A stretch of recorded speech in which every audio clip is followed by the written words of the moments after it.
Jadi gini, buat teman-teman yang punya bisnis gitu ya, jangan berharap ke influencer bahwa kalau misalkan gue pakai influencer, contoh Rian, gue pakai nih jadi influencer untuk memberitakan suatu produk gitu ya. Lo berharap bahwa produk gue akan dipakai sama followers gue. Lo salah, men. Salah gitu. Ya. Nah, tapi lo harus berpikir ketika lo memakai influencer, terutama digital, orang tuh makin banyak tahu gitu. Jadi awareness, sebenarnya awareness, poin yang paling penting.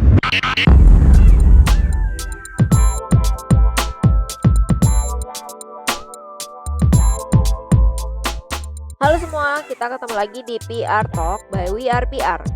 Cita-cita jadi influencer, tapi jumlah followers aja nggak naik-naik. Rian sebelumnya nggak pernah bercita-cita jadi influencer, tapi justru sukses sebagai influencer. Bagaimana perjalanannya? Yuk langsung aja kita dengerin podcastnya bersama Adityo sebagai host dari We Are PR Agency. Oke, hello YouTube, hello podcast, hello Instagram, dan last but not least, hi Facebook. Terima kasih teman-teman yang sudah hadir di live podcast kita di PR Talk. Kalau ada yang nonton dari kanal Facebook kita di We Are PR Facebook page atau di kanal pribadi gue di Adityo Nugroho, selamat datang semuanya, terutama teman-teman dari komunitas podcasters Indonesia. Nah, karena gue tergabung juga nih di komunitas podcast Indonesia.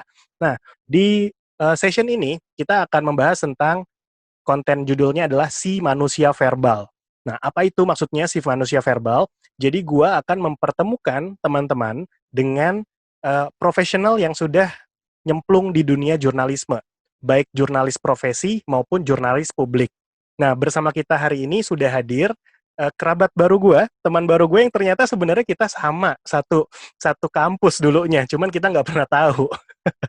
Jadi ini ada teman gue yang ternyata sekarang sudah jadi jurnalis publik yang keren banget. Dia micro-influencer, influencer di segmen yang mungkin nanti kita pengen gali ya, segmen industrinya apa, atau dia membahas influencer berkaitan dengan konten apa. But anyway, di sesi ini kita akan belajar dari Rian Maulana, kalau nama akunnya adalah @rianmaulanar, di mana dia adalah influencers untuk segmen industri yang dia pegang. So, kita sapa dulu. Rian. Hai, waduh. Aduh, Rian, lu masih ingat openingnya B-Voice nggak? Katanya lu dulu announcer B-Voice nih, atau anak B-Voice nih. Enggak sih, sebenarnya dulu gue anak di Voice, cuman gue spesifiknya bukan di announcer, tapi kayak di music lister, tapi job desk-nya gue ke lebih music director sih. Wow, Gitu. keren. Kalau openingnya, gue lupa deh apa ya. Kalau nggak salah gini, www.bvoiceradio apa gitu loh kalau nggak salah ya, gue lupa soalnya udah lama banget. Keren. Kalau gue di PR Talk selalu pakai sapa-sapanya itu adalah menyapa seluruh audiens kita di sosial media, karena konten kita sebar di sosial media. Jadi kalau gue selalu hello podcast, hello Facebook, dan hello YouTube. Jadi kayak gitu. Jadi kita selalu nyapa semuanya yang ada di sosial media. Sekarang setahu gue, lu profesinya juga ada di salah satu manajemen music. Iya, betul. Oke, mungkin gue pengen ice breaking dulu sama lu lebih awal, karena terlepas dari lu sekarang menjadi influencer, dari situ kan lu juga berprofesi di satu bidang. Mungkin boleh diceritain dulu buat teman-teman, perkenalan singkat, Rian Maulana ini sebenarnya siapa sih di dunia industri? Silakan. Yes. Oke, thank you banget udah dengerin kita tapping ya. Jadi gue Rian Maulana Rizky, nama lengkap gue. Jadi teman-teman yang suka login Facebook bisa search di Rian Maulana Rizky, atau YouTube. Gue sebenarnya nggak terlalu aktif di konten kreator YouTube, tapi bisa cek konten-konten gue di Rian Maulana Rizky juga. Dan sehari-hari sebenarnya itu gue sih kerjanya itu di label recording kalau sekarang. Manajer artis juga sebenarnya. Dan gue nggak tahu ya sebenarnya kenapa gue bisa jadi influencer. Mungkin karena ya karir gue dulu itu ya, dulu karena gue di Binus itu yang tadi sempat dibilang di B-Voice. Nah itu adalah awal karir gue sih sebenarnya di situ, gitu peluangnya. Atau mungkin karena lu sekarang banyak bertemannya sama artis, bro? Jadi pada saat di B-Voice itu kita itu bener-bener terpacu banget sama senior dulu kan. Jadi kayak ngasih contoh yang baik buat junior kita waktu saat di B-Voice. Jadi waktu itu job desk gue itu music lister, which is buat teman-teman yang seneng banget nyusun kayak playlist, lagu, terus kayak dengerin lagu sedemikian rupa, nggak ngotak-ngotakin musik, nah itu biasa job desk-nya di music lister kalau di Voice Radio waktu itu. Oke. Tapi kalau di radio swasta, sekarang nama job desk-nya adalah music director. Kayak gitu. Nah, memang gue dari kecil seneng banget dengerin musik, dan emang gue milih jurusan, lalu juga gue milih kampus segala macam itu nggak mau terlalu jauh dari musik. Dan pada saat itu memang gue nggak kenal SAE sih. Pada saat itu ya. Jadi gue kenalnya cuma ada Markom, PR, broadcasting. Akhirnya kayaknya yang cocok sama gue ya broadcast. Kayak gitu sih. Jiwa lu kesana ya, karena mungkin mulutnya itu baterainya kelebihan kalau kata orang-orang ya. Gue seneng ngobrol aja sih sebenarnya ya, seneng ngobrol dan lebih benang merahnya lebih ke musik sih sebenarnya gue sih kayak gitu. Setuju banget sih. Kalau dari gue pribadi, kenapa gue seneng dunia broadcasting? Karena sekarang sebenarnya gue baru masuk di dunia broadcasting itu melalui podcast Yan. Jadi teman-teman yang udah sering dengerin PR Talk pasti tahu kalau Tio itu sebenarnya anaknya marketing banget atau anak bisnis banget lah. Karena gue emang sekolahnya di sana, gue S1 S2-nya gue di sana. Cuman gini, di broadcasting ini gue menemukan satu jiwa atau soul di mana kadang kita bicara itu kan gak cuma satu arah ya Yan. Iya benar banget. Dalam artian, lu ngomong tapi juga lu harus mendengarkan. Bahkan kalau gue pribadi, gue akan lebih banyak belajar ketika gue menggunakan aktif telinga gue dan menggunakan aktif mata gue. Karena kalau gue ngomong aja, gue nggak akan belajar. Tapi ketika gue mendengar dan gue melihat, itu gue belajar lebih banyak. Jadi dengan banyak mendengar, banyak melihat, gue tuh punya ruang untuk bicara banyak. Daripada gue ngomong doang, tapi gue gak dengerin orang. Nah, itu yang membuat gue seneng banget bikin podcast. Gue seneng banget cerita sama orang-orang baru, termasuk lu. Sekarang akhirnya lu mampir di PR Talk. Sebelumnya kita belum kenal. Livia yang lebih sering kenal sama Rian Maulanar, istri gue. Thank you loh, Livia. Iya, dan sekarang gue ketemu, ternyata gue tahu Rian Maulanar ini dulunya satu kampus sama gue dan punya minat sama-sama di dunia broadcasting karena kita sama-sama seneng banget diskusi dengan orang lain. So, nah sekarang kita maju nih di dunia influencer. Nah, basically as a marketer gue tahu influencer sebatas orang-orang biasa, bisa dalam konteks publik atau bisa juga dalam konteks public figure yang dimana dia menjadi penyampai informasi lebih dari sebuah brand ke komunitasnya atau ke grup yang dia kelola. Nah, kalau lu sendiri sebagai influencer, kita boleh tahu lebih detail nggak sih, Yan, kira-kira lu itu influencernya influencer apa, sekarang itu followers lu berapa, dan lu aktifnya itu di sosial media yang mana sih? Oke, gue lebih aktif sekarang sih masih di Instagram sebenarnya ya, di @ryanmaulanar atau Rian Maulanar, terserah teman-teman mau bilang apa. Nah, gue itu cenderung ke kategorinya tuh ke lifestyle sebenarnya. Kadang juga gue membranding diri gue sendiri sebenarnya ke musik gitu. Cuman secara beriringan gitu ya, kan influencer ini kan sebenarnya kayak apa ya, salah satu tanggung jawab lah kalau buat gue. Tapi gue bukan berarti influencer itu sebagai job utama gue, enggak juga gitu, enggak gitu kalau gue. Jadi gue menganggap influencer di sosial media untuk memberitahukan suatu informasi gitu, itu adalah tanggung jawab lah. Maksudnya orang percaya sama gue bertanggung jawab untuk itu semua. Ya udah, gue kayak mau saling sharing atau saling membantu lah gitu untuk mempromokan suatu brand atau apapun itu ya bentuknya gitu. Cuman sering berjalannya waktu juga ternyata musik nggak terlalu gimana banget ya untuk misalnya banyak yang kerjasama sama gue itu untuk kerjasama sama musik itu ya paling cuman 3% paling ya dari semua gitu ya. Gue nggak nganggap 3% gitu. Sisanya sih lebih banyak ke lifestyle, terus juga ke food kayak gitu. Di akhirnya gue mencoba untuk sempet kayak nggak punya branding yang Rian tuh lifestyle gitu. Kalau lihat Instagram gue gitu ya, teman-teman bisa lihat Instagram gue juga, wah kayaknya masih agak berantakan gitu. Iya, gue akui memang masih berantakan, karena gue juga masih belajar juga untuk membranding. Cuman sebenarnya kalau orang tahu gue dari awal gitu, gue tuh emang lebih banyak itu membrandingnya ke music sih sebenarnya. Oke, menarik. Kayak gitu. Kalau boleh tahu, di Instagram lu sekarang berapa ya followernya, Yan? Sekarang alhamdulillah sudah 19.000 ya kalau nggak salah deh. Mau 20.000 ya kalau gua nggak salah lihat ya. Itu gue main Instagram dari kapan ya? dari 2000, aduh lama banget deh kayaknya 2011 ke bawah mungkin udah lama banget sih asli. Oke. Gitu. Dan nggak signifikan sih menurut gue untuk karena gue memang bukan mengejar untuk gue harus punya followers sekian, nggak begitu juga sih gue. Masih santai sih gue. Berarti dari awal 2011 atau dari sebelum 2011 itu kan lo kayak user aja ya, kayak gue misalkan gue pakai Instagram buat ya gue pribadi, gue nyari-nyari informasi atau gue nyari foto teman-teman gue gitu kan. Tapi sampai akhirnya lo masuk ke industri yang tadi lo kerja di salah satu music label, lo kerja di manajemen artis, and then lo menemukan di mana, kayaknya gue ingin deh terjun menjadi influencer dengan tanggung jawab lebih nih yang gue punya untuk menyampaikan informasi yang gue seneng. Itu dari tahun kapan? Atau dari kapan akhirnya lu memutuskan hal itu, Yan? Sebenarnya gue awalnya itu ya, pertama kali gue bangun Instagram gue adalah sebenarnya gue untuk kayak mereview. Karena gue seneng banget kayak nge-review album. Jadi gue tuh kalau di postingan-postingan awal banget ya, kalau misalkan ada orang yang niat banget lihat Instagram gue gitu ya, gue tuh dulu nge-review album, terus nge-review mainan. Karena gue itu ada dua hal yang gue koleksi ya, album sama mainan sebenarnya gitu. Dan gue punya kayak second account juga lebih khusus ke mainan sama jualan sebenarnya. Nah awalnya gue tuh begitu. Nah seiring berjalannya waktu, gue kan kerja di radio juga saat itu, terus gue banyak ketemu circle yang memang banyakan di musik gitu ya. Akhirnya gue punya kesempatan untuk terjun ke manajemen artis. Nah disitulah awal banget tuh ya, pas gue ngurus artis.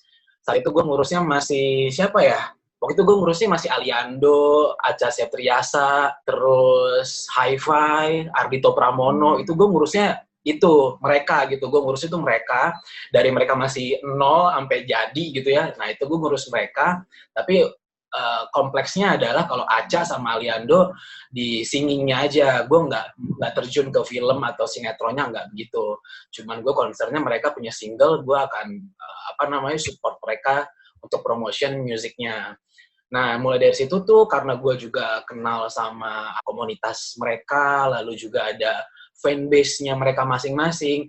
Disitulah mulai tuh kayak misalkan mereka kayak memfollow gue lah. Di situ gue ngerasa kayak, wah deket sama artis, lumayan juga ya gue jadi di-follow orang gitu. Gue nggak pernah, soalnya gue nggak pernah kepikiran kayak bakal di-follow sama orang-orang yang gue nggak tahu siapa gitu. Ternyata kecipratan gitu loh, gue manajerin mereka, ternyata mereka suka sama mungkin bentuk komunikasi gue karena mereka juga aktif kan, dan mereka personality artis-artis gue yang gue urus, mereka memang deket sama fanbase, dan itulah yang membuat mereka kayak memfollow gue. Akhirnya lama-lama kok jadi banyak yang follow ya. Nah mulai dari situ kayak 2011 2012 kayak mencoba dan ditawarkan oleh teman-teman circle gue, kayak misalkan teman-teman di artis atau misalkan di circle waktu di kantor gue di radio gitu ya, kayak Yan tolong dong promoin di Instagram lo. Awalnya tuh begitu, asli awalnya tuh begitu banget.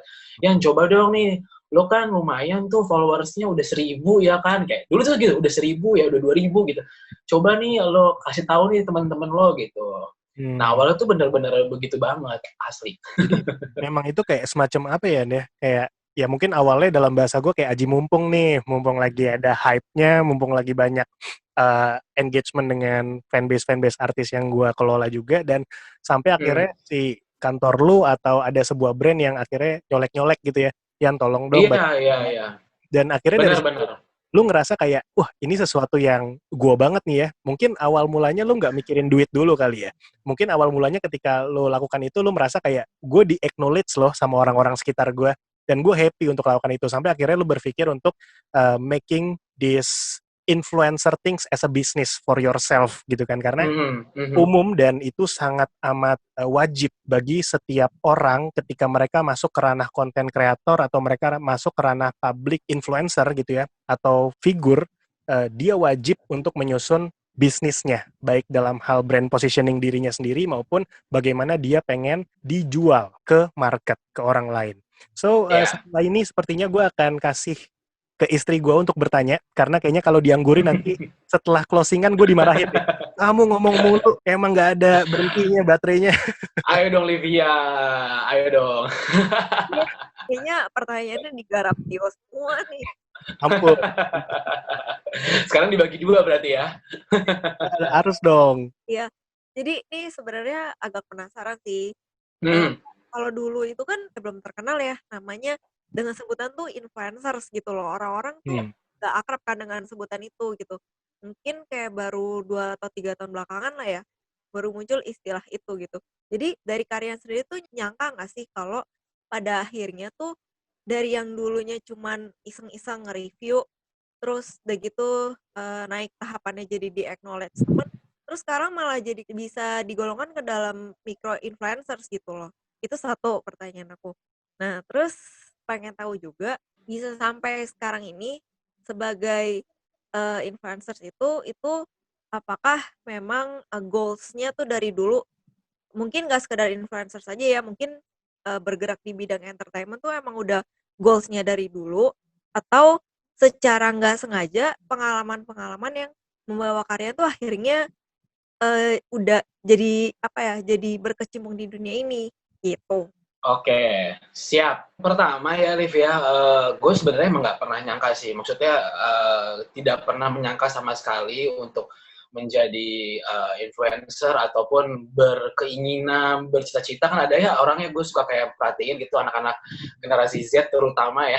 Oke Kak, gue mau jadi konten kreator, mau jadi YouTuber, mau jadi influencer kayak gitu. Itu kayak mereka merasa bahwa tanggung jawab ini adalah salah satu pekerjaan yang memang baru di era ini gitu ya. Awalnya juga gue nggak pernah kepikiran ke situ gitu. Semuanya ada proses dan pelajaran. Dan prosesnya itu yang tadi gue ceritain barusan, bahwa memang tidak ada unsur gue memang mau ke sana enggak, tapi memang semuanya itu memang ketidaksengajaan karena profesi gue gitu. Nah, satu hal yang mungkin teman-teman harus ingat ya, ketika misalkan lulus sekolah gitu ya, terus mau menjenjang ke kuliah gitu ya, mungkin sampai sekarang atau nggak tahu sampai kapan, pasti masih ada aja orang yang kayak bingung gitu untuk menentukan, gue tuh mau jurusan apa sih gitu, gue tuh mau karirnya mau kayak gimana sih, gue tuh sukanya apa aja, ada yang bingung, bahkan ada yang nggak tahu hobinya sendiri aja tuh masih susah gitu ya. Ya. Nah, gue sih berharap buat teman-teman yang dengerin podcast kita dan nonton kita ini, please, lo harus tentuin banget, pertama, lo suka apa, hobi lo apa. Kalau gue tuh suka musik gitu, hobi gue di musik. Nah, kalau lo berdua sukanya apa? Sebenarnya gue suka dunia F&B sih. Lo F&B, kalau lo apa, yo? Gue suka Hot Wheels gue. Oh, berarti lo suka toys gitu ya intinya ya, berarti lo suka Hot Wheels gitu. Nah, Nah, teman-teman tuh harus tentuin satu pertama itu. Dari menentukan apa yang lo suka, hobi lo apa, dari situ teman-teman bisa kayak pada saat lo menentukan jurusan atau fakultas kan banyak banget tuh aneka ragam ya gitu ya. Lo kulik lebih dalam. Nah, pada saat itu kan karena gue seneng musik, cuman ada yang bisa masuk saat itu adalah komunikasi, ilmu komunikasi, terus mass communication, ada public relation, terus ada acting mungkin ya, ada teater juga, terus ada music business saat itu ya. Pada saat itu ada itu gitu. Nah, teman-teman tuh harus mulai menggali itu. Kira-kira yang menyerempet dengan hobi gua, fakultas apa sih, jurusan apa sih. Nah, ketika sudah dapat itu, di-keep tetap fokus ke situ. Nah, mulai dari situ kan udah mulai itu ya rasa mulai convert pada saat kalian ngerjain mata kuliah dan macam-macam tuh udah mulai berasa tuh. Nah, dari situ juga kalian udah mulai dapat peluang-peluang tuh, karena apa yang kalian kerjain dari dasar dari hobi, kerjaan tuh akan datang langsung ke kalian gitu loh. Jadi kita nggak kayak, gue sampai sekarang tuh belum pernah lo ngelamar kerja asli. Ini bukannya ria atau gimana ya, sebenarnya gue pingin gitu nyobain gimana sih rasanya gitu ya. Tapi kenapa gue sampai sekarang belum pernah ngerasain hal itu, ternyata pas gue flashback gitu ya, karena gue tuh terlalu fokus gitu, gue tuh fokus banget apa yang gue suka, dan gue tuh harus bener-bener expert di bidangnya, sampai akhirnya gitu gue ngambil jurusan tuh broadcast, dan gue harus ke radio, nggak mau ke TV. Kenapa? Itu semua ada reasonnya, dan itu semua ternyata bikin semua ngalir kayak gitu aja loh, kayak mulai dari pekerjaan dan lain-lain. Nah, itu adalah salah satu cara buat teman-teman bisa menggiring kita itu sebenarnya mau kemana gitu loh. Dan akhirnya Ya, itu semua akan menjadi apa ya, kayak Tuhan tuh kayak langsung kayak, "Oke, karena lo fokus di situ ya, dia akan datang sendirinya." Jadi so far, apa yang dibilang sama Livia barusan itu gue nggak pernah nyangka, tapi gue tetap fokus dengan apa yang gue jalani sekarang. Sehingga influencer gitu ya, job desk influencer adalah, menurut gue adalah salah satu tanggung jawab aja gitu loh. Bukan berarti itu menjadi kayak, apa ya, salah satu job utama gue, kayak gitu sih. Gua ada statement lu sih yang sangat ngena sebenarnya pasti di masyarakat muda. Masalah membangun pribadi ya. Dalam artian Mhm.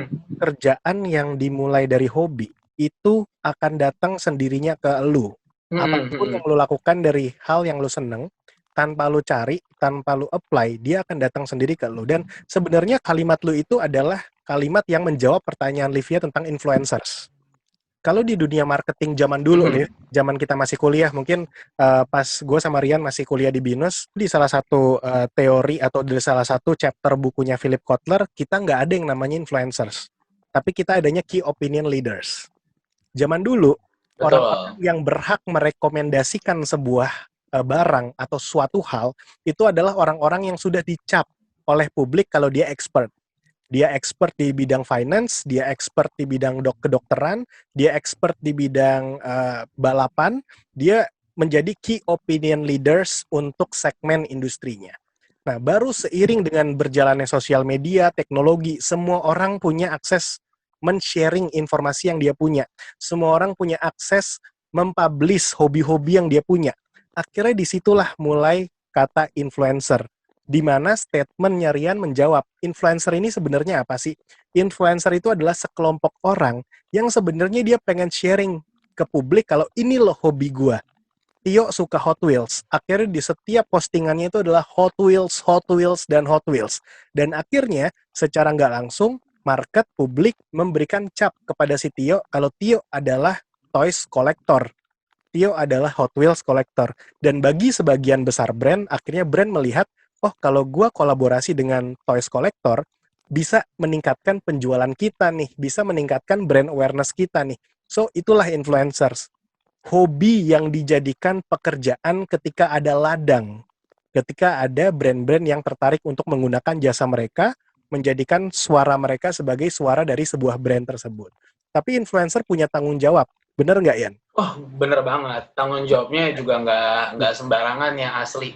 Tanggung jawab deadline, terutama tanggung jawab menyusun kata-kata yang baik dan benar, terus tanggung jawab mengenal Ya. brand yang bekerja sama kita juga itu salah satu tanggung jawab yang menurut gue 3 poin ini paling besar banget sih.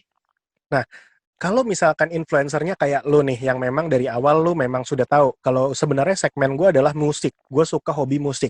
Tapi sering berjalannya waktu, tadi lu bilang ternyata dari musik gue hanya mendapatkan endorsement atau mendapatkan sales-nya itu hanya 3% dari seluruh 3% aktivitas. yo, asli. Ya, dan ternyata yang engage sama lu lebih ke produk lifestyle, makanan, Mhm. minuman, terus produk-produk lainnya, dan akhirnya lu shifting ke Rian yang lebih ke lifestyle, lebih meng-highlight tentang kehidupan Mhm. lu dan lain sebagainya.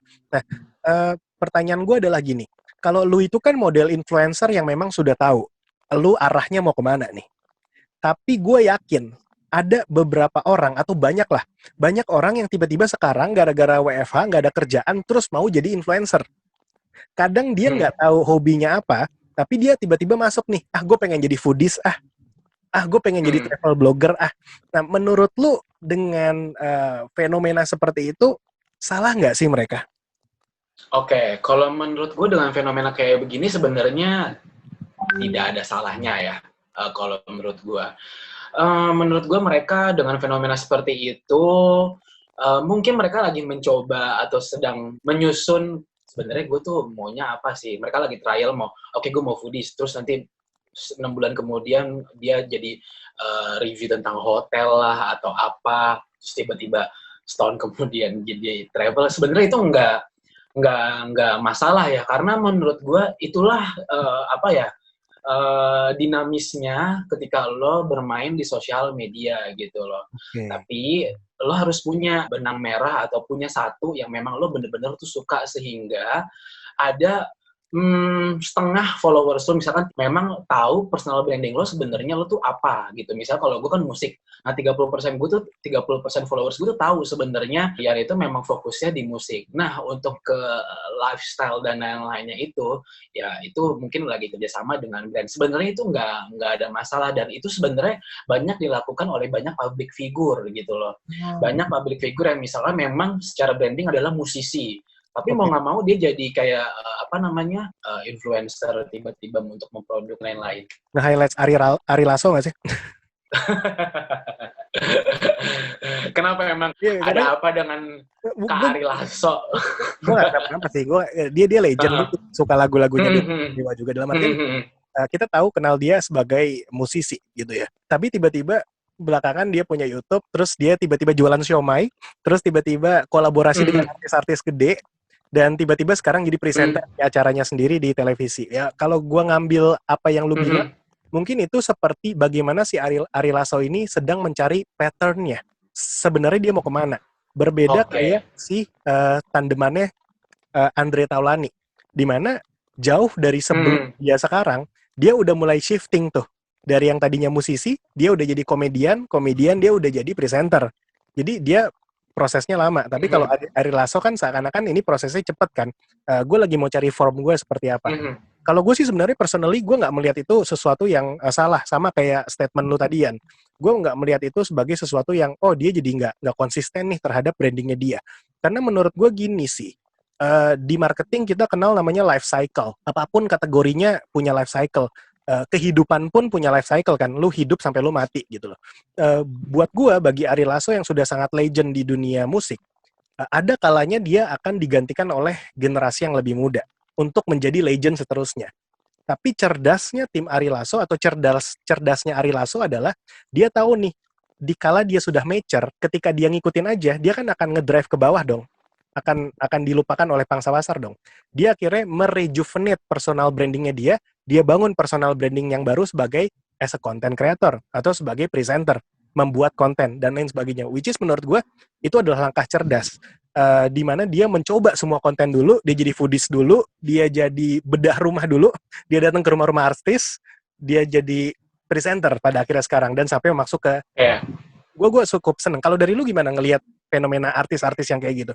Ya, gue melihat fenomena kan jadi fenomena artis kayak gitu sebenarnya itu sebenarnya udah ada dari dulu sih menurut gue. Mereka tetap mereka tuh tetap punya branding mereka satu tuh apa gitu lah. Gue jarang sih ngelihat teman-teman selebritis atau teman-teman musisi gitu ya, atau misalkan influencer besar gitu ya, bener-bener banting setir banget gitu ya. Itu kayaknya bisa dihitung pakai jari menurut gue untuk 2 tahun belakangan sekarang kayaknya jarang sih gitu. Nah mungkin untuk fenomena-fenomena yang kayak begitu ya itu kan kita nggak pernah tahu yang di belakang mereka itu mungkin kalau misalkan selebritis gitu ya yang udah legend atau sudah besar, mereka kan punya tanggung jawab. Satu, mungkin mereka tanggung jawab tentang keluarga, itu pasti satu. Kedua, tanggung jawab tentang bisnis mereka seperti apa. Ketiga, tanggung jawab di mana mereka itu harus memikirkan bahwa kru-krunya itu tuh harus makan tuh gimana gitu. Biasanya kan kalau misalkan contoh kita Ari Lasso ya, pandemi kayak begini pasti hidupnya dari off air kan, manggung terus-terusan. Nah, gimana caranya Ari Lasso, gimana ya caranya gue untuk road manager gue, untuk kru panggung gue, tetap makan, tetap gimana ya, kita kan harus mikirin itu semua. Itu kalau dari sisi musisi pastinya. Tapi kalau misalkan dari sisi influencer yang mungkin timnya baru kecil, atau misalkan sisi tim konten kreator, YouTuber gitu misalnya ya, yang timnya nggak sebesar tim teman-teman musisi gitu ya, atau tim selebritis gitu, mereka juga tetap konsisten, gue lihat tetap bikin konten terusan, tetap menggali ide, tetap cari sesuatu hal yang benar-benar bisa digali lagi informasinya, tetap cari apa yang viral. Mereka tetap ngikutin semua perkembangan yang ada, dan menurut gue itu adalah salah satu cara ya ini dia, kalau misal memang lo pingin terjun ke dunia entertain, ke dunia hiburan, menjadi seorang public figure segala macam, lo harus siap dengan yang namanya dinamis bahwa tiba-tiba lo di sini dan tiba-tiba lo bisa di bawah, di atas, dan lo benar-benar cerita lo yang kemarin bisa jadi A, besok bisa jadi B, C, D. Nah itu lo harus siap banget memang jadi seperti itu, tapi tetap fokus I gitu lo see. kuncinya. I see. Ini gue suka banget sih sama sharing dari lu Yan, karena mungkin lu juga sudah dekat dengan artis-artis juga ya, jadi lu tahu kehidupannya mereka dan apa yang ada di balik mereka kan, di belakang mereka. Tapi kebanyakan publik ini melihatnya nggak sampai sejauh itu. Kebanyakan mungkin ya, kalau dalam bahasa gue adalah nyinyirnya publik kan kayak seakan-akan, artis masuk YouTube, artis masuk TikTok, artis masuk jadi content creator kan, nyinyirnya gitu, seakan-akan di dunia ini kita sudah dikotakan dengan platform. Ya udah tempatnya artis hanya di televisi. Ya udah tempatnya artis atau tempatnya announcer hanya di radio. Sebenarnya itu juga hak mereka ketika mereka mau masuk ke platform yang berbeda. Karena sebenarnya ini kita harus buka kacamata kita juga harus buka hati kita, di mana benar kata Rian, ketika seseorang jadi public figure, dia nggak jadi sendiri, dia nggak tiba-tiba muncul dengan orang itu aja gitu loh. Ada orang di belakangnya, ada asistennya, ada manajernya mungkin, ada tim yang ngebawain barang-barangnya, dan tim kontennya yang memproduksi. Dan ketika dia sudah punya tim itu, dan sekarang lagi zamannya pandemi, mereka mau makan apa bos? Kalau artisnya sendiri nggak bisa ngejual konten yang sekarang udah mati total nih. Industri entertainment mungkin sebagian besar ya kayak event musik segala macam udah agak sulit gitu ya. Nah, jadi sebenarnya kita harus buka mata, buka hati kalau nyinyiran itu tuh sebenarnya harus dilihat lebih dalam lagi, di mana mereka itu juga membawa orang-orang di belakang mereka yang mereka harus nafkahi.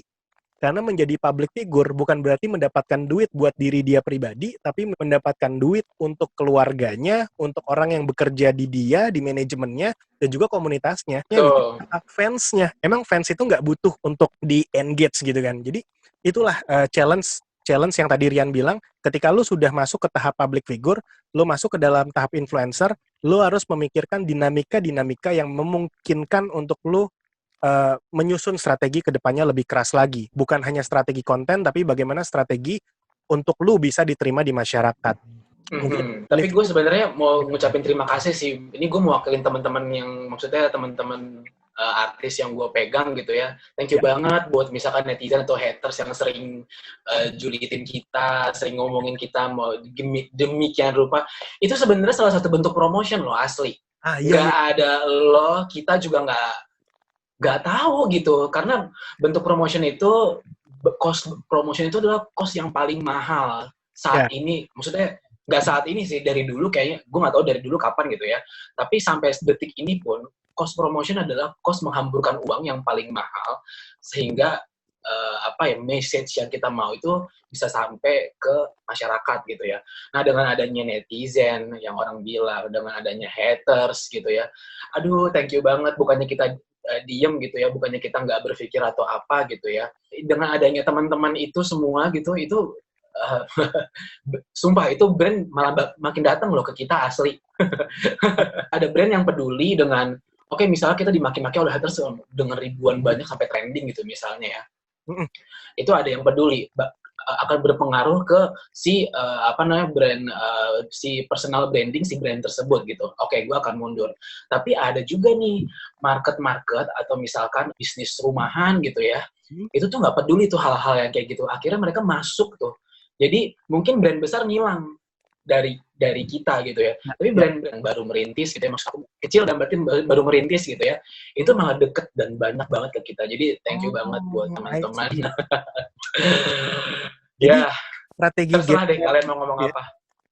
Strategi game plan-nya gitu ya, dalam artian gini ya, dalam konteks comments itu, mau dia hate comments atau dia positive comments, itu sama-sama ningkatin awareness kan. Tinggal nanti dia ningkatin awareness, betul. Tinggal nanti dia nge-shaping brand yang bisa masuk atau enggak gitu kan. Kalau brand-brand yang udah kelewat gede, mungkin dia akan agak sedikit ngelihat dari sisi public relations-nya tuh ya. Oh, kalau yang terlalu banyak. Iya, mundur alon-alon biasanya kalau public yang brand-brand yang gede kayaknya. Kalau untuk brand-brand yang still growing, yang penting kan selama si artis itu atau si influencer itu kontennya udah jelas nih, dia main di segmen apa, kayak Rian misalkan di segmen lifestyle, ya udah bodo amat deh untuk yang bad comments-nya, yang penting gue dapat awareness dulu aja gitu loh. Mungkin seperti itu kalau dari gue. Kalau gue nggak salah ya, yang gue tangkap sih begitu. Livia, mungkin next question ada pengen nanya apa nih, udah ngantri nih, udah ngechatting gue. Yuk, aku dong gitu. Oh, oke, siap. Iya, eh, aku pengen tahu aja sih menurut pandangannya Karina nih, sekarang kan media digital tuh udah banyak banget ya. Menurut Hmm. Anda sendiri, perkembangan media digital saat ini seperti apa sih? Gue pernah dengar bahwa misalkan orang tuh kayaknya udah jarang banget nonton TV. Gue pernah dengar ada statement itu, gitu. Tapi sebenarnya mungkin di circle teman-teman, kan teman-teman kan pasti akan melihat di circle teman-teman aja lah, karena yang paling dekat itu seperti itu. Mungkin circle teman-teman, terutama di apa namanya kota besar seperti kayak kita Jakarta gitu ya, ya mungkin memang kita lebih senengnya nontonnya YouTube atau streaming kayak gitu, mungkin atau senangnya nonton TV tapi streaming gitu ya kan. Dan sehingga teman-teman punya statement di mana bahwa media digital, media sekarang tuh orang udah jarang nonton TV. Sebenarnya menurut gue nggak begitu sih, nggak, itu belum pasti. Buktinya banyak banget loh teman-teman brand yang masih pasang iklan di TV, banyak banget kan. Bahkan data Nielsen dari kantor gua waktu itu gue dapat ya, data Nielsen yang dari kantor gue dapat bahwa banyak banget brand tuh hampir kayak 70% masih pasang iklan tuh di TV. Karena kenapa? Karena second city, third city, terus kota-kota yang paling kecil yang kita udah jauh banget pelosok-pelosok kayak gitu, itu masih mengandalkan TV. Dan belum semua orang itu menggunakan sosial media, menggunakan internet. Mungkin kita semua udah circle-circle yang canggih banget, udah into banget terhadap digital. Tapi kita juga harus mengerti bahwa apa namanya, teman-teman di sana gitu ya, mereka tuh masih mengandalkan TV. Jadi menurut gua branding di digital sekarang, sosial media terutama gitu ya, kayaknya teman-teman brand itu lebih jangan berharap ke influencer bahwa kalau misalkan gue pakai influencer, contoh Rian, gue pakai nih jadi influencer untuk membrandingkan suatu produk gitu ya, lo berharap bahwa produk gue akan dipakai sama followers gue. Lo itu statement, apa itu adalah pemikiran menurut gue lo salah salah gitu. Nah, tapi lo harus berpikir ketika lo memakai influencer terutama digital, nomor satu yang paling penting adalah awareness si branding lo tersebut. Jadi sebenarnya influencer itu adalah bertanggung jawab untuk mempublish brand lo untuk makin orang tuh makin banyak tahu gitu. Jadi awareness, sebenarnya awareness yang paling poin yang paling penting. Tapi kalau misalkan lo pingin selling atau segala macam, itu sebenarnya kita masih pakai konsep-konsep marketing lama. Kayak misalkan kita untuk promotion gitu ya, kita pakai masih media-media besar, terutama TV. Itu satu, itu masih efektif banget daripada digital. Menurut data Nielsen dari kantor gue yang didapat, yang gue baca ya. Terus kedua, jualan tatap muka, mencoba suatu produk gitu ya, itu juga masih salah satu tingkatan selling yang paling bener-bener efektif banget gitu loh. Efektif banget, kayak misalkan gue cobain suatu produk, datang gitu, terus gue buat teman-teman gue gitu, kayak itu untuk nyobain segala macam, itu salah satu ningkatin penjualan sebenarnya tuh di situ gitu. Tapi jangan berharap kalau teman-teman kayak ya kalau gue pakai Rian gue akan dapet penjualan yang sedemikian, kayak itu kayaknya mungkin kemungkinan akan kecil banget. Karena jujur kita sih sebenarnya di Nielsen aja kemarin gue lihat cuman 30% kok teman-teman brand yang pakai influencer gitu, dan nyatanya mereka memang lebih ke branding awareness aja sih gitu, gue lihat sih kayak gitu. Tapi dalam kenyataannya dengan 30% brand yang masukin uang ke influencer, jumlah influencer makin banyak, bro. Berarti uangnya enak juga, bro. uang ngalirnya enak ya buat orang-orang yang ibarat kata, makanya itu dia. Ibarat kata begini, influencer itu kan sebenarnya tools promosi yang baru sebetulnya. Kalau di dunia marketing lama, kalau dulu kita belajar marketing kan kita kenal 4P ya, 4P produk, placement, pricing, promotions. Nah, influencer ini masuknya ke kanal promotion. Dalam 4P itu ada promotion mix. Tadi Rian udah sebutin salah satunya. Promotion mix itu lu ada sales, lu meng-hire seorang menjadi representatif, salesperson. Terus ada selling tools, misalkan kayak discount, kupon, dan lain sebagainya. Terus dalam promotion juga ada advertising. Advertising tadi Rian juga udah sebutin, pasang iklan di TV, pasang iklan di koran, pasang iklan di Facebook, di advertising Google, dan lain sebagainya. Dan yang keempat itu adalah publicity. Publicity itu adalah di dalamnya ada public relations, ada journalist, ada announcer, dan sekarang ada influencer. Maksudnya apa sih publicity? Di mana itu akan menjadi sesuatu yang meningkatkan brand awareness, bisa juga meningkatkan penjualan, tapi tidak secara langsung. Kenapa? Karena publisitas itu menggunakan orang lain, third party, di mana orang lain itu akan menyuarakan apa sih yang dijual sama kalian. Jadi kalau misalkan ini setuju banget, dan gue harus highlights ini ke teman-teman marketing khususnya, dan teman-teman entrepreneur, jangan selalu menyalahartikan influencer. Karena kalau misalkan kalian overrated the influencer, and then semua entrepreneur overrating the influencer, akhirnya influencernya outperform gitu ya. Nggak perform karena mungkin project briefnya salah atau mindset kalian salah, kasihan sama mereka. Karena memang mereka menjalankan apa yang mereka suka. Pada dasarnya itu. Mereka suka makan, ya mereka makan. Kayak Rian suka musik, Rian suka lifestyle, ya dia expose hal itu. Jadi jangan salah melihat influencer ini sebagai salesnya kalian. Daya gunanya itu bukan sebagai sales. Kalau kalian pengen mendapatkan penjualan langsung, pengen dapetin uang langsung, direct selling. Direct selling ya hire representatif, hire sales. Kalau misalkan penjualannya pengen di boost up, pakai selling tools. Selling tools itu apa? Ada diskon dan lain sebagainya. Pengen dikenal secara kredibilitas, kalian advertising. Kalian munculkan di mana-mana tuh ada. Pengen mendapatkan citra dari publik, kalian gunakanlah publik sebagai influencer.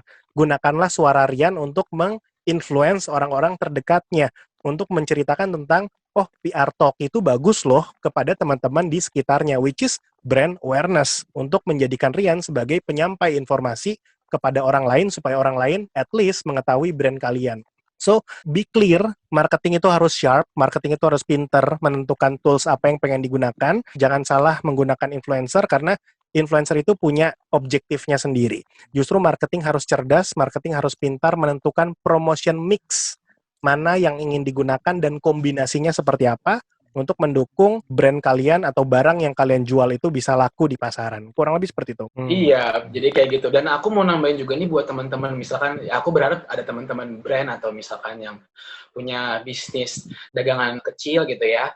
Nah, kalian tuh kalau misalkan mau bekerja sama influencer gitu ya, sebenarnya yang paling penting itu bukan followersnya kalau menurut aku gitu ya. Kalian harus tahu, misalkan Rian, akunnya Rian ini tuh demografis itu di mana, radius umurnya itu di mana, sesuai nggak sama target-target brandnya teman-teman. Nah, sebenarnya itu yang paling penting, bukan karena misalkan, oke, followers Rian 19.000, dan pasti ada 19.000 orang yang bakal nonton. Nggak begitu, karena kan nggak semua 19.000 gue itu kan aktif menggunakan hari itu juga. Yes. Misalnya hari itu juga, ataupun dalam jangka berapa waktu, dia akan melihat Instagram gue, nggak begitu kan. Cuman yang sebenarnya paling efektif adalah selama ini gue sih selalu pakainya, gue harus tahu letak demografis itu di mana, umurnya itu berapa, gendernya tuh apa. Nah, dari situ tuh sebenarnya udah mewakili cocok nggak nih sama campaign brand yang gue mau gue kasih tahu ke masyarakat. Sebenarnya berapapun kecilnya followersnya teman-teman influencer yang nonton gitu ya, itu sebenarnya sudah bikin orang yang melihat juga kayak notice, oh dia lagi mereview satu produk nih, oh dia lagi kasih tahu bahwa dia lagi pakai ini nih, oh dia lagi kasih tahu dia sedang menggunakan ini juga gitu. Nah, sebenarnya itu udah dapat awareness-nya masing-masing di segmennya si influencer itu, dan sesuai segmennya si brand itu kayak gitu. Nah, aku tuh suka sedih banget kalau misalkan followers itu harus segini, misalnya bukannya ini curhat ya, cuman kayak men itu kayaknya kurang tepat. Cuman kan gue kadang-kadang suka ngerasa kayak, aduh mau ngasih tahu gimana ya gitu ya. Nah, itu kayaknya mungkin teman-teman brand juga harus punya data-data itu tuh kayaknya.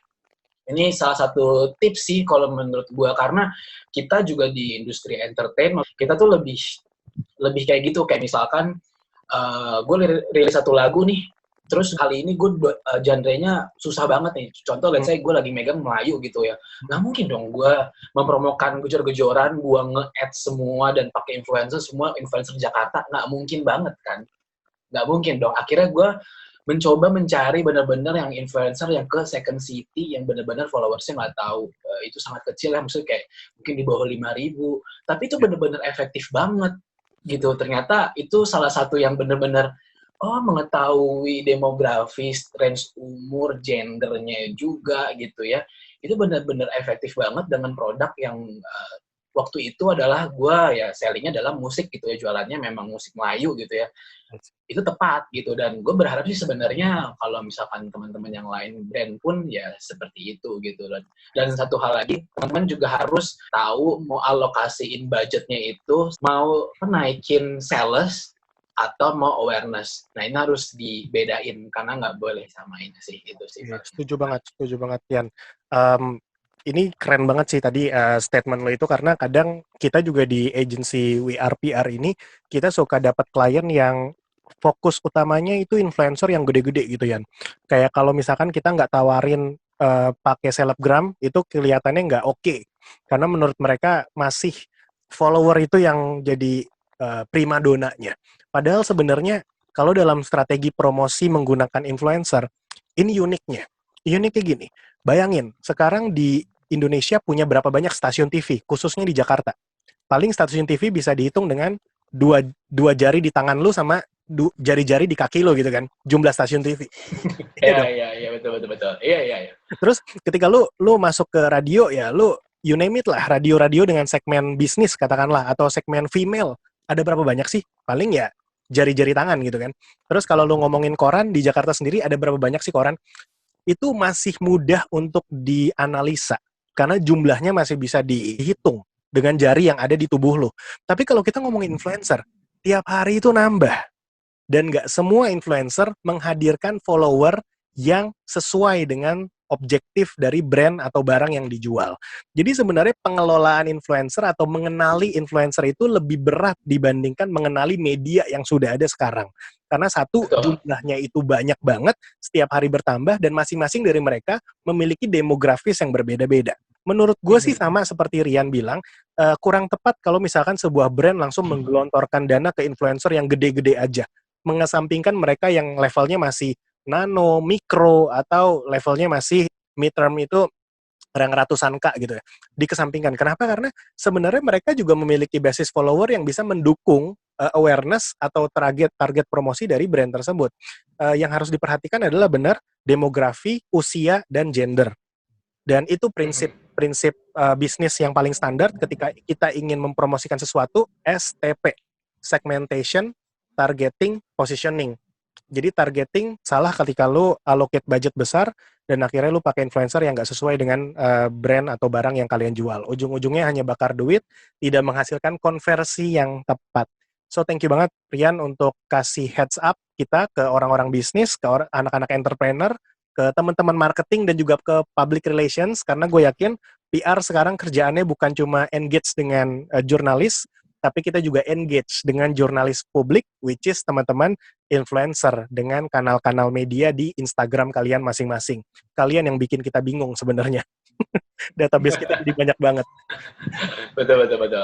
Nah, untuk menutup sesi ini, karena udah diingatkan tadi sama alarm gue, sudah 45 menit juga kita berbicara tentang ya dinamika influencer, artis-artis yang masuk menjadi influencer, dan key opinion leader. Mungkin pertanyaan terakhir gue untuk Rian, menurut lo pribadian, influencer itu apa, dan ketika kita ingin menjadi influencer, apa sih yang harus diperhatikan? Oke, gue mau kasih tahu buat teman-teman, jangan jadikan influencer itu sebagai salah satu job desk yang utama banget, karena pada kenyataannya kita yang sudah punya belasan ribu follower saya itu masih kayak meraba-raba ya, maksudnya kita masih kayak belajar ini efektif atau enggak, bahkan masih sering berdiskusi dengan beberapa klien. Tanggung jawabnya sangat berat, tapi bukan menutup kemungkinan bahwa teman-teman ingin bisa jadi influencer gitu ya. Aku nggak menutup kemungkinan itu terserah teman-teman yang menentukan. Cuman aku masih tetap ngingetin kalian harus berangkat semuanya itu dari hobi kalian masing-masing, karena dari hobi itu nanti akan sendiri datang tuh. Karena gue ngerasa pekerjaan gue sekarang adalah hobi yang dibayar gitu ya kan. Jadinya tenang aja, apapun yang kalian suka kalian tekunin, fokus. Jangan mudah terkecoh sama hal-hal yang bikin kalian jadi labil begitu, jangan. Kalian tetap fokus, cuman kalian tetap into dengan perkembangan teknologi zaman sekarang, digital dan lain-lain. Kalian kayak serap ilmunya, banyak nonton podcast, banyak dengerin podcast, banyak belajar, banyak baca juga segala macam. Itu salah satu modal, jadi kalian nggak cuma talk atau cuma salah ngatin aja, jangan, ya mudah-mudahan jangan sampai sih kayak begitu ya. Thank you banget Rian Maulana. Buat teman-teman yang pengen add, silakan ke Instagramnya di @rianmaulanar. Silakan kalian berkoneksi dengan dia. Boleh tanya-tanya kalau ada PR agency di sini atau ada teman-teman marketing dan public relations yang pengen engage dengan Rian, bagi-bagi rezekinya ke dia. Silakan sekali lagi Rian Maulanar. So, gue closing untuk sesi PR Talk si manusia verbal bersama dengan Rian Maulanar. Jadi pada intinya influencer itu sama seperti jurnalis. Kenapa gue bilang influencer jurnalis atau jurnalis publik? Karena sebenarnya mereka me-wrap up story. Mereka membuat storytelling dari sebuah brand, sebuah produk, sebuah jasa yang dimiliki oleh orang lain untuk bisa menghadirkan cerita itu ke komunitasnya. Dalam kasus Rian ini punya 19.000 follower. Sekarang sudah mau sampai 20.000 follower. Cerita apapun yang disampaikan Rian, itu akan didengar oleh mereka. Mungkin nggak semuanya percaya, tapi ada sebagian kecil percaya dan bisa memberikan dampak, awareness kepada brand, produk, jasa yang dibicarakan oleh Rian. So, influencer buat kita di WRPR, di PR Talk adalah jurnalis publik. Sama seperti gua dan Livia yang menjadi jurnalis publik udara melalui podcast. Tapi penting untuk mengenal menjadi influencer itu bukan sekedar mencari popularitas. Jadi buat teman-teman yang ingin masuk ke dunia influencer, ini bukanlah hal mengejar popularitas, tapi menyukai hobi kalian, mengenali hobi kalian, dan mengekspos hobi kalian supaya banyak orang-orang yang tertarik untuk bekerja sama dengan kalian. Dengan mengerjakan hal-hal tersebut, dengan mencintai hobi kalian, dan konsisten dalam hal itu, maka brand, promosi, dan keberuntungan akan hadir di tempat teman-teman. Jadi sekali lagi, menjadi influencers bukan untuk mengejar popularitas, tapi menjadi influencers adalah mengerjakan hobi secara terus-menerus dan bisa berkolaborasi dengan brand-brand besar. So, sekali lagi, thank you banget buat Rian yang sudah hadir di PR Talks. Kita akan di sesi-sesi berikutnya dengan influencers yang lain. Mungkin kita akan bahas lebih dalam lagi dari nano influencer sampai selebgram. So, stay tune di PR Talks. Please subscribe, comments, and always follow us on our social media. Thank you very much. See you on the next Saturday. Bye-bye. Bye.